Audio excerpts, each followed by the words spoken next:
কোনো বাদ্যযন্ত্র sound box আপনার ইডা সিডা এইসব হিজড়া মিজরা ঢুকবে না।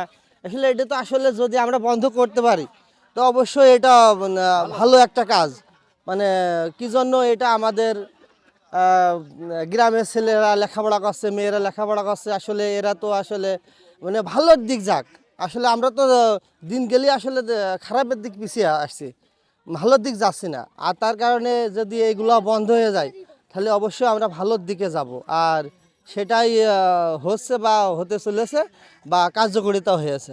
এটা শুধু আমাদের সরাতলা বেলতলা গ্রাম না, আমরা চাইবো আসলে ইনশাআল্লাহ সবাই যদি এই উদ্যোগটা নেয় যে প্রতিটা গ্রামে এমন হয়ে যাক, প্রতিটা গ্রামে যেন কোনো সাউন্ড বক্স মাইক না বাজে। মাইক হয়তো বা দেখা যাচ্ছে হালখাতে কেউ বাজাইলো সাময়িকভাবে, গজল টজল বাজাইলো, সে একটা হিসাব আলাদা। কিন্তু আসলে দেখেন যদি এই যে কিছু কুলাপান আছে, এই কুলাপানগুলো বক্স নিয়ে এসে ধিমধাম করে শুধু